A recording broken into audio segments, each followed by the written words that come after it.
My guest is Joe Rare, an underground serial entrepreneur, investor, and outsourcing expert. Joe's journey began with a door-to-door product sales business, which grew from a team of 2 to 40 employees in under 2 years. Hey, Joe, well, now it's summer for you, so no skiing. Not right now, no. And I snowmobile a lot, so snowmobiling's my thing. So when it's winter, right now we're getting in shape so that we can go snowmobile in the winter.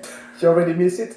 Oh yeah, I miss the cold, but it's nice. For Montana, some of the summer weather here is unmatched. It's beautiful. There's so much to do. It's so much hiking and outdoor activity.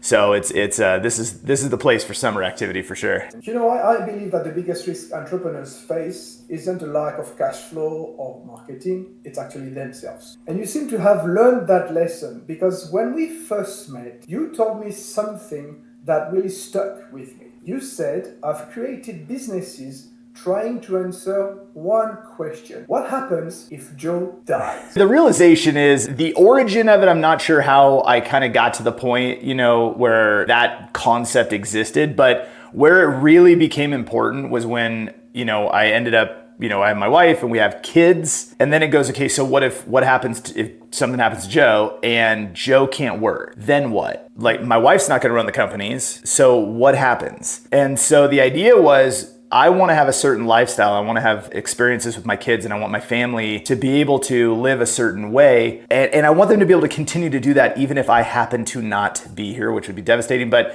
if I happen to not be here, I want everything to be able to operate the same. And so it was really out of the point of preservation. How do we preserve everything that we have and what we want in the future for our children and our family, so that so that the business can operate. And I'd done the other side. I'd done the work 12, 14 hours a day and you grind your face off, and it wasn't producing what it should. So if you're working 12, 14 hours a day, you would think you would just have so much, and it was the opposite. I had less freedom, I had less time, and to be honest, I had less money. So when I removed myself and realized, like, hey, what if Joe's not here? How would that thing operate, produce income and all of that? How could we make it work without me? That was kind of the premise, was like to protect my family and our financial resources. But you're saying you had, before you had less money, which means now you have more money, more freedom. For sure. The businesses are better, but how is it possible when you remove yourself? Well, but you just put teams in place. And I know this is like a concept that people like to say is easy. It's not. It takes a lot of strategy. It takes a lot of trial and error. It takes a lot of mistakes. It takes tons of failures. And, the reality is, though, if you look at business organizations, they're not supposed to require the entrepreneur, the CEO, the owner, whatever, to be in the mix doing it. That isn't why we start businesses. All of us start businesses for freedom. Freedom in some way. Freedom could be as simple as, I want to do things my way, so I want to do my own business. I want to do it my way. It could be, I want more time. I want more money. If I'm doing it for somebody else, I'm making them wealthy. Instead of making myself wealthy, I want to make myself wealthy. And so, we all started businesses usually on the same track of freedom in some way. And so I became very, very focused on the idea of freedom and creating freedom. And I mean, the fastest way to freedom is financial resources and then time resources. And as soon as you have both of those, the doors open, money flows. It's easy to get into investment deals. It's easy to grow your business if you have time. But when you're a busy entrepreneur and you're the bottleneck and you're sitting inside the business, the only thing you can see is around those the four walls, is within that ecosystem you're sitting inside of. The moment you remove yourself and you stand up top above it, it's unbelievable what you see. And what did you see? I was part of the problem on why the company couldn't grow. And I learned a ton about myself. I thought, hey, in growing up in sports and stuff, I was always, quarterback, point guard, like the leader, right? I was always the captain. That's who I was. So when I got into business, I thought, well, that's obviously I'm going to be the leader. And what I learned is that I'm not great at leading business teams, because my idea is the vision. I like the vision of the business. I like the strategic, outlook and trying to figure out where the company's going to go. How do we allocate resources to the right place?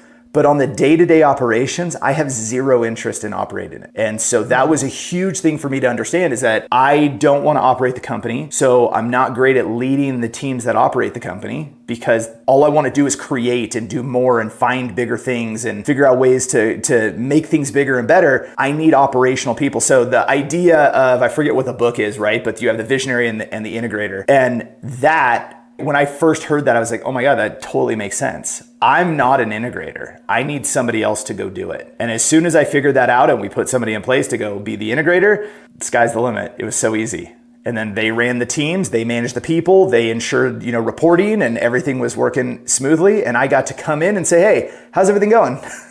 How are things looking? Yeah. Great. Let's look at some numbers. Okay, cool. Let's go here. And then it's really allowed me to focus on my strengths and really push through there. So it's interesting what you're saying. You talk about a book. I mean, other entrepreneurs that I've talked to, they come to a realization, what maybe a coach or a lot of people also mention books, but usually it's an external factor. It could be like one of your employees. But what you said is the most difficult part was to come to the realization. The easiest part was to do something about it, right? Why? Why is that, do you think? I think that self-awareness getting talked about much more often now than it probably has over the past 20 years. Self-realization and understanding who you are and what your strengths are, I think, is one of the fundamental most important things if you're going to operate a company. I know that I can hire and put somebody in place and actually they can do the things that I'm not good at. And that it is so much faster. And if you want to talk about creating velocity in a business, fastest thing you can do is you could put somebody in place to take your weaknesses on that happen to be their strengths, and then you guys team up and you guys fly. I think we've been really successful at doing just that. We can find the gaps, we can figure out what the challenges are. Okay, Joe's not gonna be able to do that. This other person can't do that. So we fill that gap with somebody who's exceptional in just that one area, and then we're off to the races. And so, I mean, it truly is about building teams. It's about building, our processes and our systems and using human beings to actually execute it. And there's technology involved too, but I mean, organizations are teams, and it's teams of people. Businesses are made of people. That's right, 100%. Yeah. That's exactly it. But still, I see so many entrepreneurs being stuck, and because of one of the symptoms, the bottleneck symptoms that I call the inability to let go. Yeah. You want to take it for yourself, and you just like, no. I don't want to give control to someone else.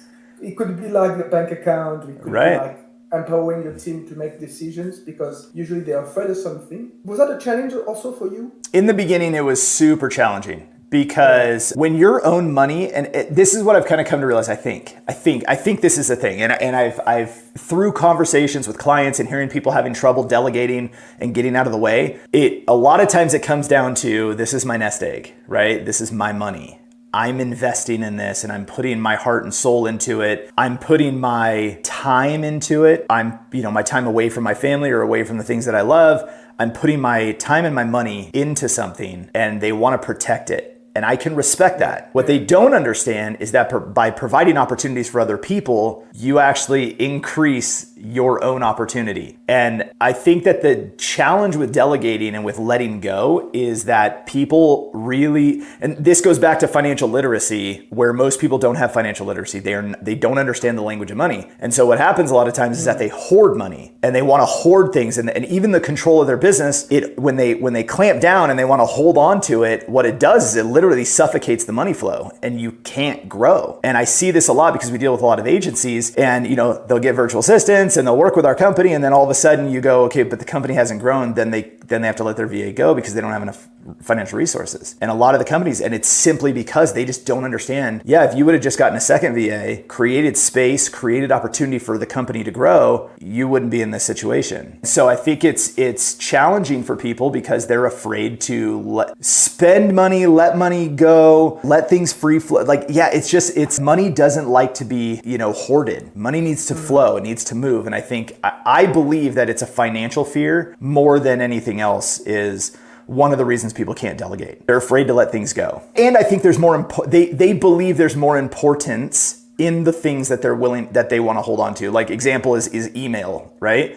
Why is your email inbox so important to you? Name something that comes up in your email daily that is huge opportunity. It doesn't. What is it? It's fires. Mostly it's fires. Mostly it's things to do. So what you don't have is you don't have this huge importance. As soon as you let your email inbox go, I feel like everything else is easy because you're like, okay, another human being is checking my private email. They're looking at my email. They're categorizing it. They're prioritizing it. They're going to then report to me and tell me if this is any good and if I need to pay attention to it. And hey, this is, we can't solve this without you. Those are the only things that I touch. If we can't solve this without Joe, then Joe gets involved. But otherwise, it gets past where it's supposed to go to the people who are going to execute on it. I don't need to be in my inbox. There's no reason for it. That's an interesting one, right? Giving up your privacy. And so people are afraid of it. But the moment that you do, you have all this free time. You have all this free mental space. Yeah, and exactly. And that's a great point. Because I think a lot of entrepreneurs don't understand what entrepreneurship is really about. Yes. I mean, at the beginning, when the business is small, you have to do everything by yourself. Okay, it's fine. But then they go to the point that you were talking about the inbox. I think it's because it keeps them busy, and at the same time, because you don't realize what it is to be an entrepreneur, you're not doing the right work. So let me ask you: if you've delegated everything, what do you do during your days? Strategize. I think. I think my whole day is about thinking. I'll review numbers, once a week, and I'll kind of go through and just, and I'm looking at highlights of numbers and I'm looking at how things are going. And if we're not moving in a certain direction, okay, that's something, so we do this red light, green light system. As things are going, numbers are the same way, right? So we have performance of our people, we have KPIs, and we have, the performance of our people, and they have red light, yellow light, green light. And if their performance drops into yellow, there's something to address and we need to touch on it. If they hit red, we already have a problem that's going to be bigger than what it should be. And I'm going to be very upset about that because we should have addressed it while it was a yellow light, right? So that's kind of like our first thing. I do the same thing with finances and with the direction of the company and how things are moving. And we look at these numbers and we go, okay, hey, for some reason, like expenses are up in this area and we're not getting as many clients out of whatever investment we're making. Now we're in a yellow light. Now we have to address what that is. I get to sit and I get to strategize on what we should be doing to make those adjustments. So I look at myself, and maybe I should, my title should be strategic advisor. An investor. I'm an advisor to the company. That's all I do. And so I evaluate what is going on and how do we improve? How do we stop fires from happening before they happen? And then how do we make good resourceful investments into the company and into multiple companies so that we have a good return on the investment and so that we can grow the company? And that's what I do with my time. That's it. It's a totally different way of operating businesses. If I don't have time to think, then the company's going to have massive troubles. All I need to do is I need time to seriously think. And so my wife will laugh, I work from home, of course, and I'll go get in my truck and I just drive. I drive into the mountains. I drive and I call it windshield time. And it's just like, for some reason, I think very well when I'm in the vehicle. Put in some headphones, use my voice memos in my phone, and I just talk to myself and I tell myself all of these notes and all these things. Then it's transcribed, and then we go, okay, great. What do we need out of here? And then you figure out what to do. Yeah, I go for walks. So how long did it take you to get to that point where you kind of build a business around your lifestyle and not the other way around? How long did it take? Yeah. That's a good question. How long does it take now? It takes the moment we come up with an idea, it turns into that business. But before, it took me failing. It took me running businesses the wrong way. It took me losing key players on my team because I wasn't driving them in the right direction that was most beneficial for them, as an example. It took time. It took a lot of trial and error call it the first round. But I think what's made it successful and easy to do it now is that we just created a blueprint. It's just our process and our framework for how we launch something new. It doesn't matter if it's a project. It doesn't matter if it's a company. Everything's always done the exact same way. We know exactly what we need to do. We go execute that exact thing. We find out if it's something viable to pursue. And if it doesn't fit, again, the lifestyle structure that I want, if we can't operate it the way that we're supposed to be operating it to fit my lifestyle and build the teams that we want, then we don't do it. And so keeping the exact same process over and over gives us a lot of flexibility, but it also makes everything predictable. Everything's predictable. We can pick up one person from one company and move them into the same role in another company, and they have the same tasks, the same responsibilities. It's identical. So it might be that we have these different businesses that do different things, but the back end operations are identical. And so that has created a lot of predictability, and it makes it very easy to grow and try new things. Yeah, indeed. Is this something that now today you're trying to teach your clients? Like, for instance, I mean, I would love to. Here's what's interesting about people is unless they're pursuing how to do it, trying to convince a client like, hey, you should do it my way, doesn't work. No. And it just hasn't. So, I've had thoughts recently, like, I've never really put a course together that taught this. And I thought, maybe I should, and I should just put it out there, launch it, make it really inexpensive so people can afford it, and just go and with the only intent is just say, look, like, this is how I've done it. And, I've done some pretty cool stuff, like for, I'm 42, so I'm not, young and kicking, but I'm not old either. And I've got a ton left to do, and I've got lots of opportunities to pursue. And what I do know is that, like in the intro, you said, we have 4 companies that we operate, but the reality is now we're up to 6. And we just launched 2 over about 90, 120 days with 2 companies. Both of them are profitable. Both of them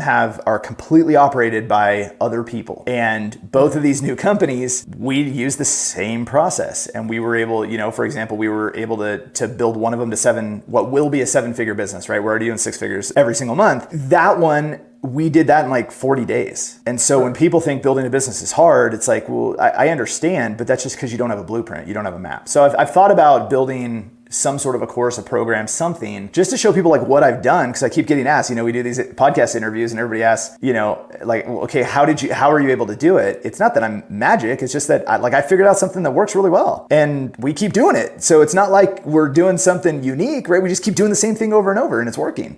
So I guess I could document it and share it. Yeah, indeed. That would be very interesting to share your experience.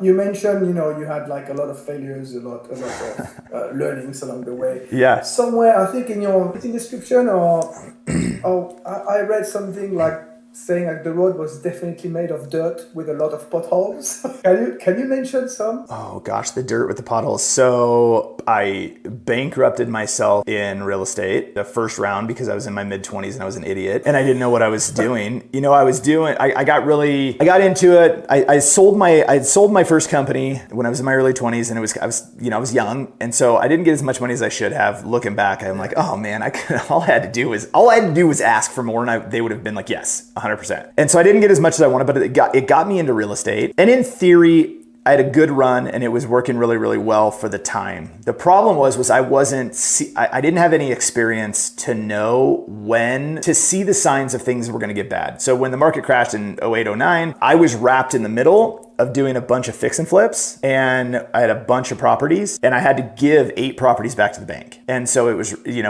so now I'm back to whatever's in my bank account is all I have. And it wasn't much. And so then that put me in a place where I go, okay, well, I don't want to make that mistake again. And so then I built a business using the model of the 4-hour work week. And I literally read the book, sat down at my kitchen table and page by page, literally paragraph by paragraph, I built a business identical to the book. And it ran for years. I made one mistake that ended up making the business close down, which was, and they say, Tim Ferriss says in the book, don't build a business on ingestibles like supplements and things. And I did.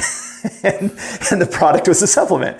And, I think I was, 5 years in or something like that. And the FDA decided, hey, this product's not allowed to be marketed anymore, right? Because it was a homeopathic natural supplement. Anyway, okay, game over, company's down. But what's great about that is that failure led me into using virtual assistants on a daily basis forever. So I hired my first VA in November of 2008 to work in that business, in that e-commerce business. And I've had a team working with me every single day since that day. And so it's allowed me, it's like that failure then helped pave the way. So that's one. And then, I have a great team and actually I made a huge mistake last year, about a year ago in my leadership and where we're driving the company and I have somebody who's in a position as an operations manager. She's phenomenal. She's top tier. She's making phenomenal money, especially, she's in the Philippines. We're paying her US wages. And I screwed up because I was pushing and I wanted to drive her into an actual C-level role. And that's what I wanted her to be. I wanted her to be be a C-level executive. I wanted her to have equity in the company, and that's where I wanted her to go. The problem was that whether she wanted it or didn't want it, doesn't matter. It was the fact that it was not the right place for her to go. Her career would not succeed if she moved up, and I was too narrow-minded and focused to see that. So what ended up happening is I blew her out, and that part of the company blew up. We lost her completely in the company, so she's no longer with us anymore. All because my mission was to drive her forward into a place that she shouldn't have gone. And being the bottleneck in the business. There was. And it's like, you know what? Everything runs better when Joe's not around. I should, get me out of here.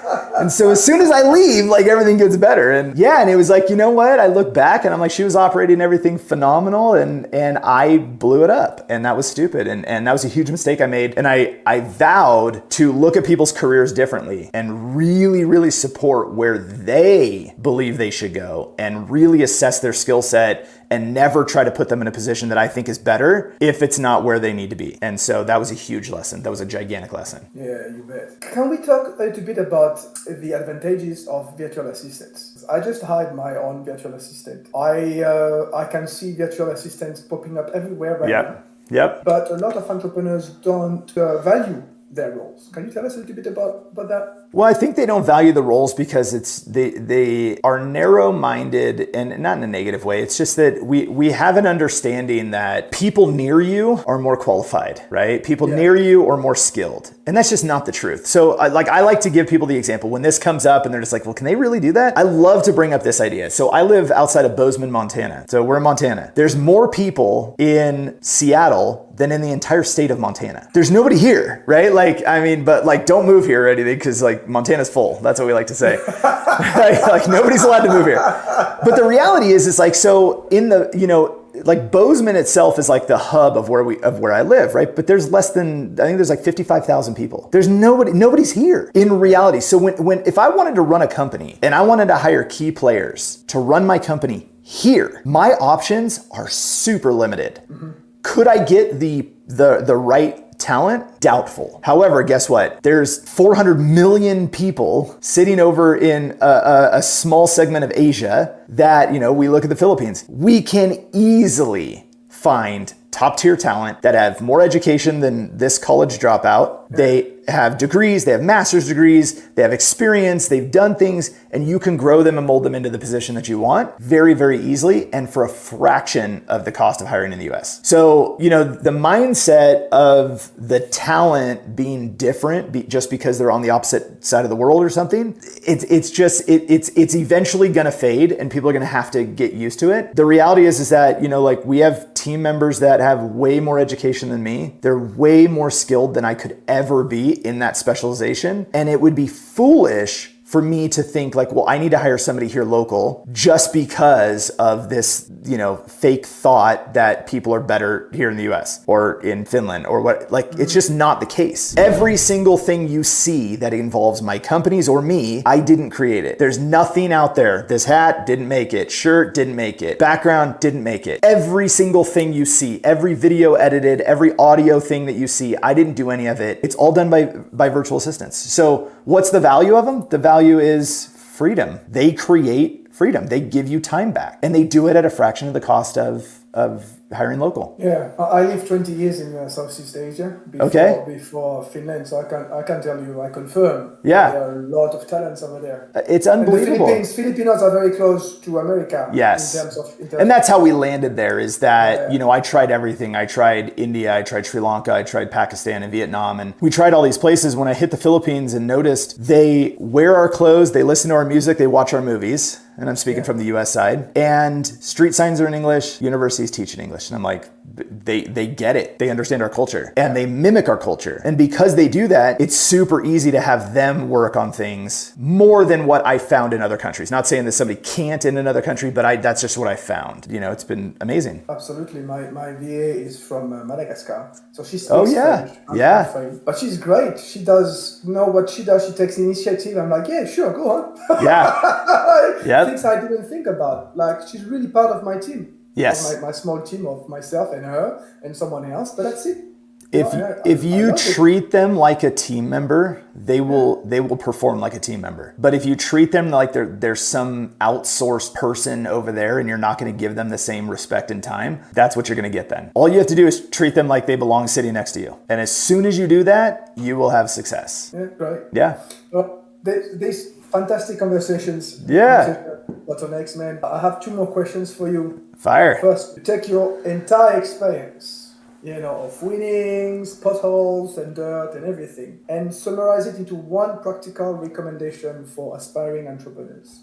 What would it be? Go fail. Go fail. Go fail fast. Fail, fall down, get back up, do it again. So I can attribute two things to building companies that are successful very, very fast and then sustain themselves, and that don't require me. And the first one is that we fail very, very fast. So we go out and we try something while most people are still trying to get their designs right and get their stuff pretty and build their landing pages or their website or try to figure out exactly what to say. We've already attempted to sell our offer, our product, our service, our, a business. We've already tried to sell it 100 times. So the first thing that we do is we go out and we try to figure out, can we fail? Can we figure out, can we disprove our excitement in this venture? And so for one of the companies we just launched, that was the first thing that we did. Okay, this sounds like the most amazing idea. I love it. I'm excited about it. I'm all in on it, but will anybody give us money for it? So the first thing we did, let's go contact everybody. All of our existing clients, let's go contact, and we just went down the line and we just started asking people for money. Let's go. Would you buy it? Would you buy it? Would you buy it? Yes. And as soon as we develop and go, okay, we've got, almost 20 clients here. This is a real business. It's already generating, it'll do $250,000 if we just sustain this for the next, 10 months. This is a real business, right? We can do something great here. So then we said, okay, now let's create a brand around it. Let's build our website and all that stuff. And boom, now we have a company that's doing 7 figures. It was like that. And then the second thing is we have a process that we can drop that into. And because our process is so replicable, right? It's the exact same thing every single time. We can start anything, figure out that it's viable, drop it into that process, and boom, you have a full business. And so, but the number one thing I would say is for people to go fail. Go try to make mistakes and learn from them. But if you don't take the lesson from the mistake, then there's no point, and you should probably just,